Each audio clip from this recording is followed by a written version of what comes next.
What conspiracy theory did your parents have growing up that affected your life?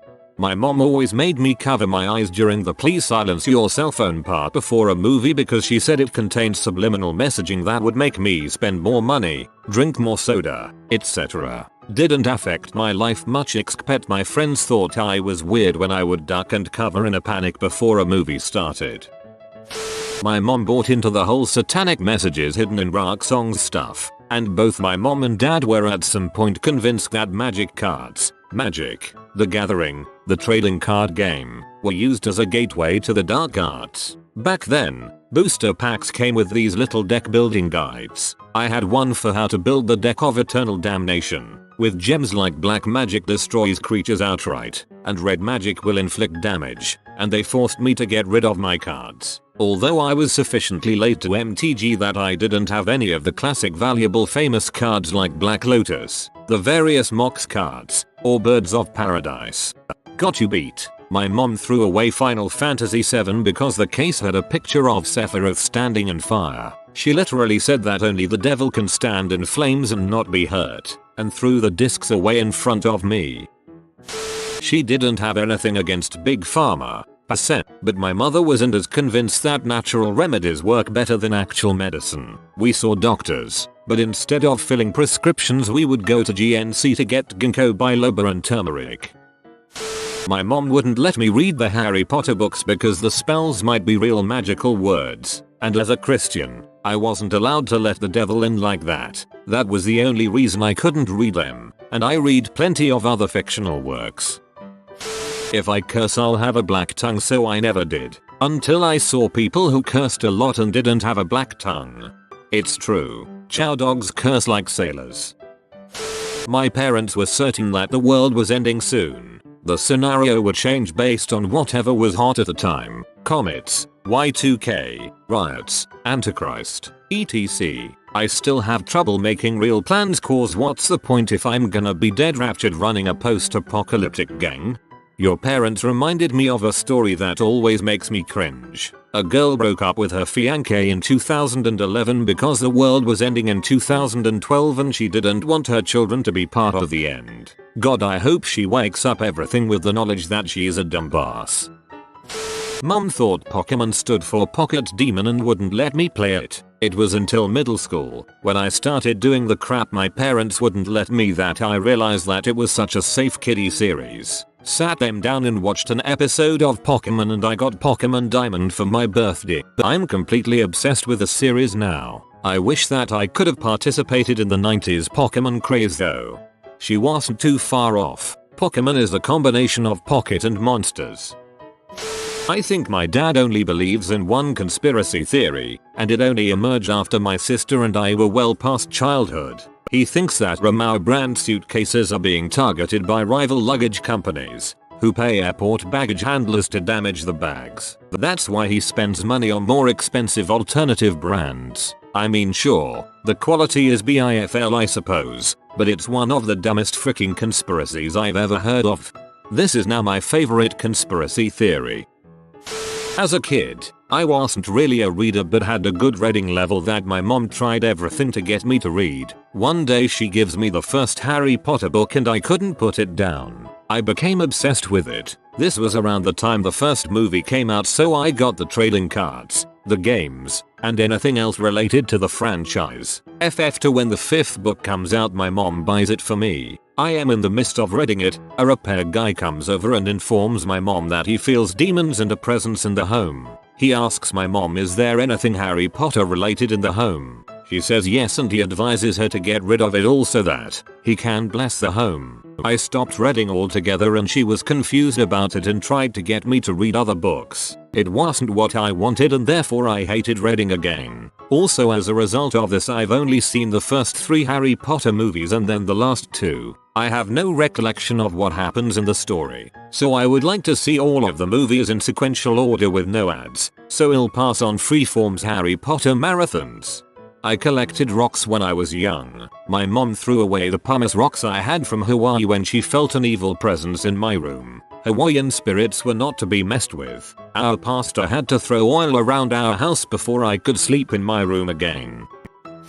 My dad was an anti-vaxxer before all this hype. This was in the 70s and 80s. Good thing my mom snuck us to the hospital and got us all our vaccines. That being said, my dad's stupidity and Illuminati conspiracy theories drove us insanely mad. He also would never allow us to go to crowded areas because that was usually where the bombs would explode according to him. This was way before 9/11 attacks and all the other ones that came after. You name a conspiracy, my dad lapped it up. Doomsday, Illuminati, sovereign citizen. The doomsday stuff fricked me up. Whenever anyone mentions a need to buy precious metals because the dollar is about to stop existing, I get an anxiety attack.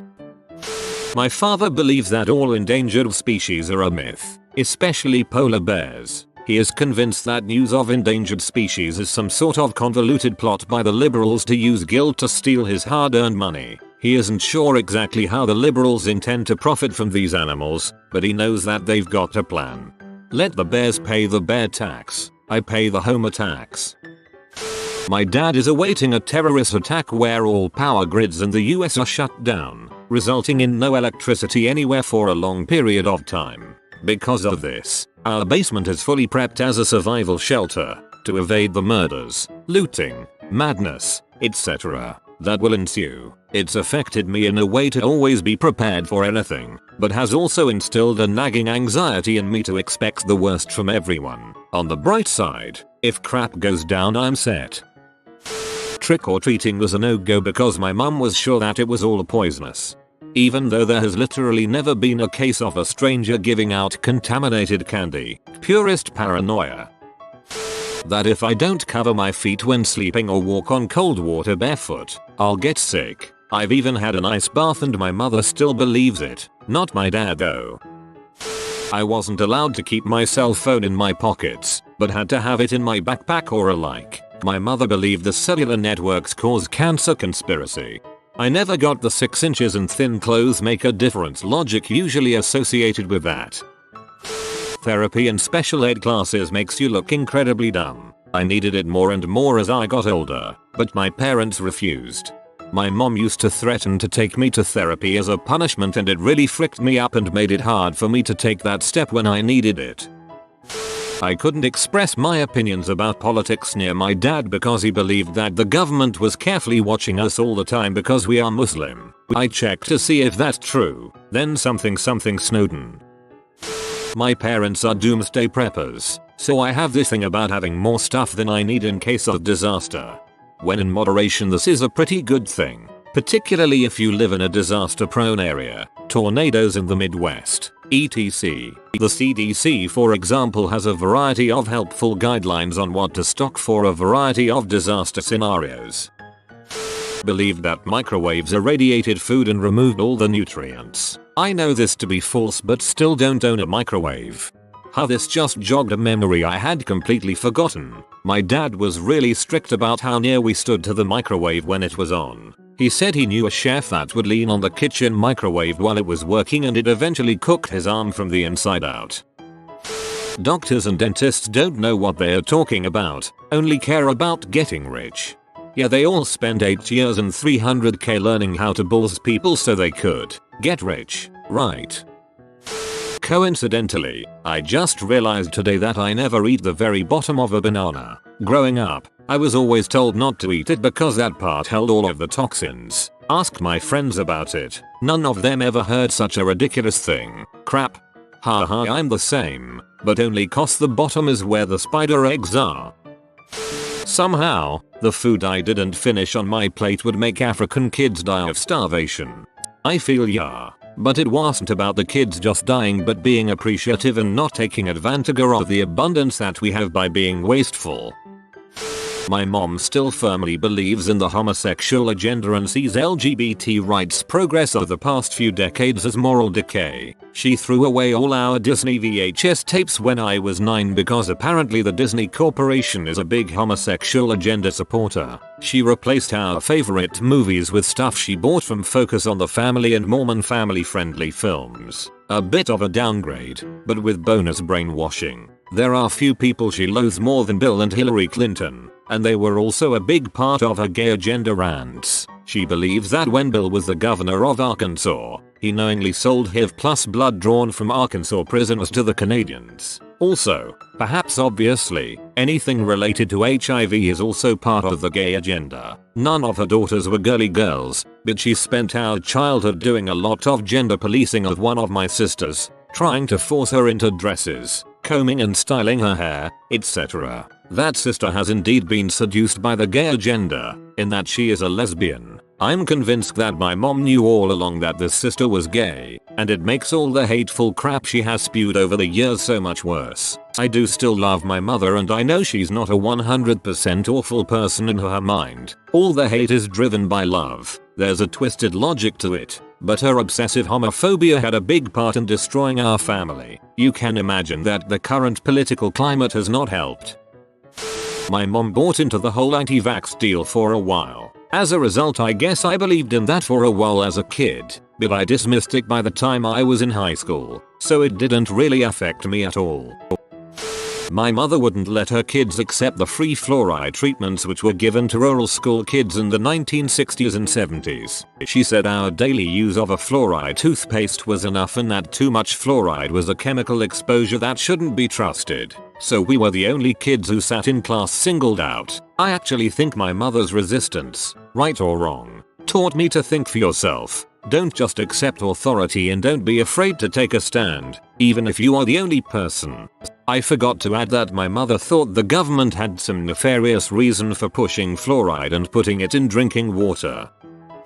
My parents prepared for the Y2K thing. We stored up canned beans and had a manual pump for water as backup, and owned enough land to garden if need be. When I asked what the worry was, it was that computers weren't programmed to have calendars that went into the 2000s, and that there was a possibility that transportation infrastructure, dependent on computers, would crash on the turnover. It ended up seeming pretty pointless, until I heard that it actually happened. To the Microsoft Zune, some decade later or so, a whole bunch of them crashed out when they hit a certain date, and were apparently hard to reset. But having parents who were practical preppers, and not paranoid preppers, instilled into me a drive for practical preparedness today. Me and my wife always have at minimum a month's worth of food on hand, between canned goods, and dehydrated meals and nutrition bricks in bug-out bags in the truck. They've actually come in handy, and gives us confidence in rural New England where flooding or power outages can impact you greatly. So,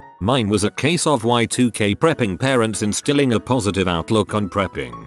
My grandparents installed a value for gardening when my grandfather all of a sudden lost his job and had a wife and 3 kids to feed. My fiance stockpiles batteries and flashlights and had been ever since Matthew. My mom always insisted that I always had to see the physical pill bottle before taking anything from anyone. She was 100% convinced everyone who handed me something that wasn't in the original bottle was poison and that I was going to die from it. People think it's weird when they just want something like some Tylenol and I hand them the bottle instead of 2 pills. I can kind of see a point here. They probably want you to look at the dosage, or make sure you are taking the correct medicine, such as asing for Tylenol and somebody giving you aspirin instead and you are allergic to aspirin. That I could grow up and do whatever career I dreamed of and be successful. You have been visited by the hamster of joy. Comment I like chicken to live a happy and full of joy like the joy hamster life. Like and subscribe you magnificent person.